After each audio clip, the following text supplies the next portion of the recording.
Hello, today I'm going to be covering how I tap my black walnut trees. I'm an amateur at this. I've only been doing this will be my third year. One thing that's different about tapping black walnut trees for syrup, unlike maple trees that have more of a smooth bark, you'll see the black walnut trees, the bark is really thick and tough. So in order to get the spline even with the trunk, I actually have kind of chiseled, not too far. I don't want to damage any of the live material inside, but first I've chiseled that out and I've drilled a hole in here, and you'll see I've marked my drill bit at 1.5 inches. Also, this is the south side of the tree, which tends to warm up a little bit faster. The instructions I have also suggest trying to find a major root, because that's where the sap is flowing to.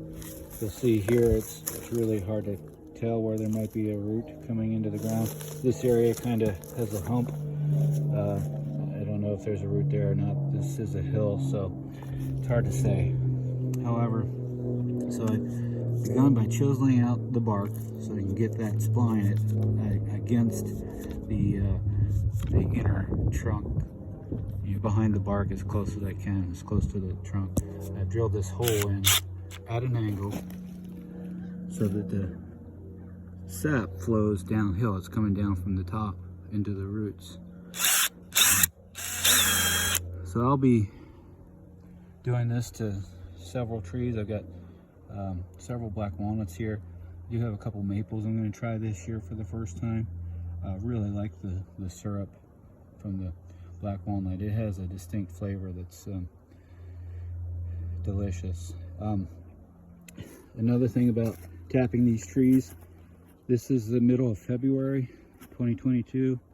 The last few winters have been warm.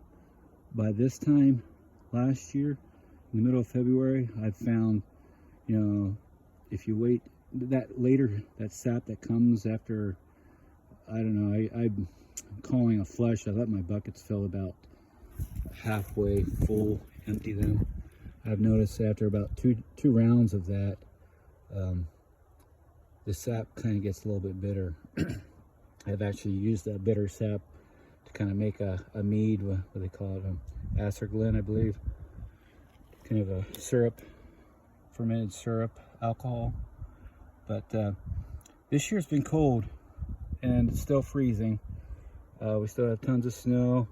It's starting to get, daytime temperatures are starting to get above 32 degrees, and that's why I'm out here today. I'm looking at the weather for the week. We've got a couple days all the way up to 50. So I want to get these holes in, the splines in before middle of the week. I'm going to get started today and hopefully have everything ready before the weather starts jumping up above 32 degrees this week during the day.